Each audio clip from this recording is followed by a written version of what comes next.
So my first question, was enough attention paid to Ukraine at the summit compared to other aspects of agenda? Primarily if we are talking about the event in the Middle East. Well, first of all, let me remind the audience that we're talking about meeting of the ministers of foreign affairs in Tokyo. The document which was issued as a result of this meeting, of these negotiations, is a statement. And there are three major points included in this statement. And the point regarding Ukraine, which is called Russian war of aggression against Ukraine, it's number 2 point. So it illustrates that for G7, for its ministers of foreign affairs, the issue of Ukraine, the issue of Russian aggression against Ukraine remains one of the top priorities. And to me, it indicates or illustrates that G7 continues to support Ukraine and continues to do everything possible to provide necessary aid to Ukraine. Yes, and for you, what was the main message for Ukraine? The main message? It's of course, everybody understands that this is a common phrase, which I think it's time to a little bit paraphrase, like, we will be with Ukraine as long as it needs. Maybe it's time to paraphrase it in a way, we will provide Ukraine with everything it needs to win this war, isn't it? Well, actually, the wording of this statement made by the foreign ministers is very close to the formula which you have just mentioned. Well, it starts with a statement that G7 will continue its unwavering support of Ukraine, despite all the changes which are occurring right now in world relations. Despite this, Ukraine will be supported.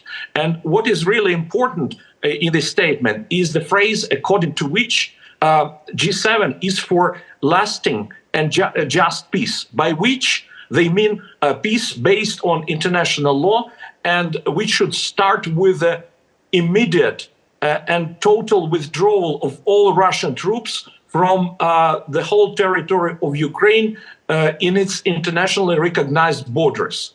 It's a strong statement. Another important statement is that the countries which are members of G7, they're determined to continue to support Ukraine as long as it takes. So it indicates that we continue to have all kinds of support of our reliable allies, of our friends.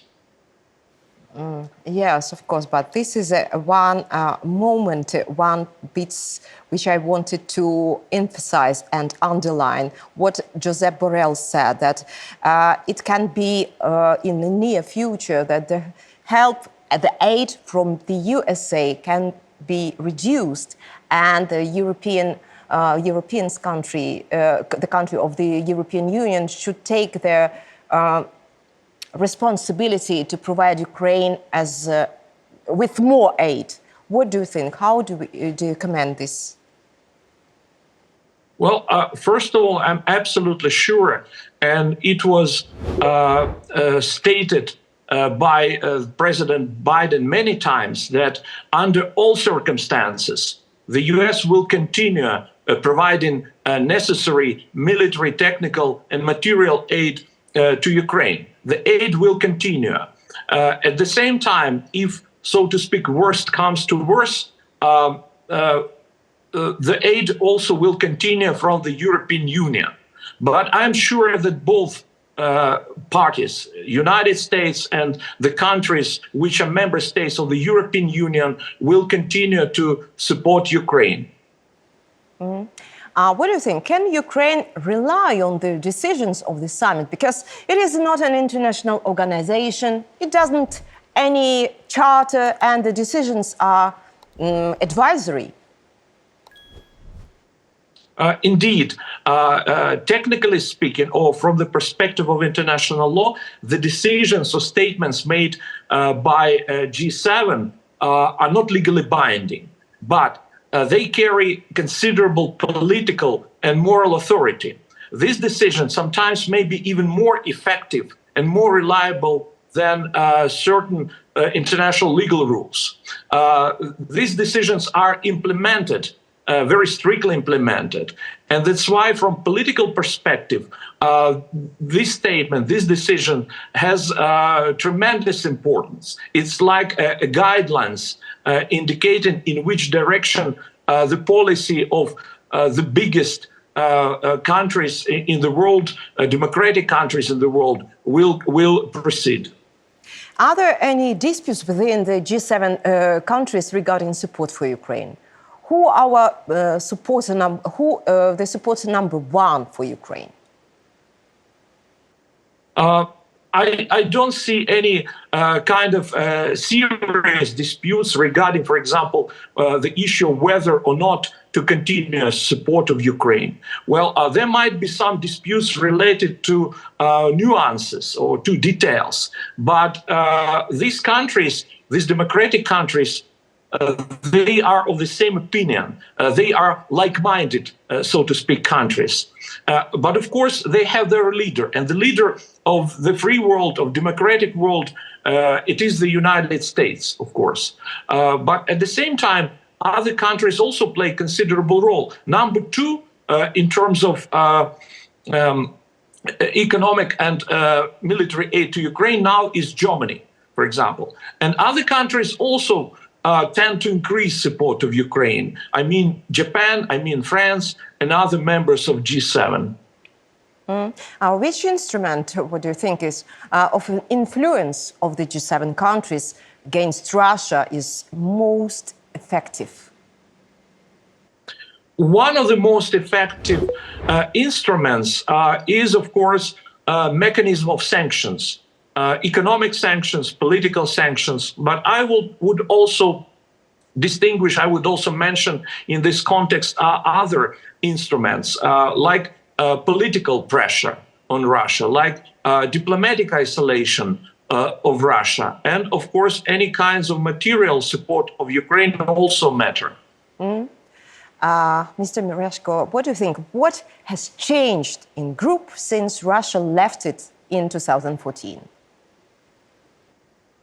I would say that the presence of Russia at that time, before this group was known as G8, when Russia was included, it was a mistake made by the free world, by democratic world, from the very beginning to include Russia. Because what unites these countries which are members of G7? Values, common values like freedom, democracy, human rights, and rule of law. And these values have always been alien to Russia. Russian presence in G8 was absolutely logical, absolutely absurd. And when Russia was expelled from this format, to me it was very right step, very logical step. And it led to further isolation of Russia, because Russia doesn't belong to the free world, and I doubt that it will ever become democratic state.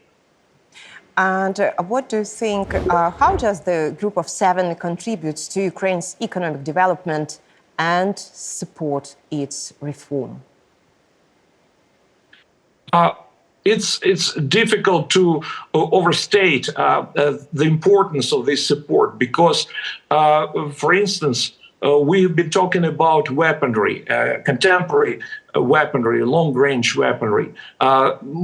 This aid, military, is provided by G7. But talking about the statement made by the foreign ministers, we shouldn't forget the part of it devoted specifically to reconstruction of Ukraine. It says that G7 will provide support for rebuilding of Ukrainian economy in the long term and in the short term and in the medium term also. Of course, it takes different forms. It takes a form of direct material or financial aid. This aid can also be provided through international institutions like International Monetary Fund, for instance, and other international institutions. So G7 is vitally interested in helping Ukraine to survive economically, because we're talking here about war of attrition, which means that Russia, the aggressor, is trying to destroy our economy. And G7 understands this, and especially it sees what's going on right now, what can happen during the coming winter. They understand that Russia will continue to destroy our critical infrastructure, our power grid. And G7 is determined to provide the necessary aid to support our energy system.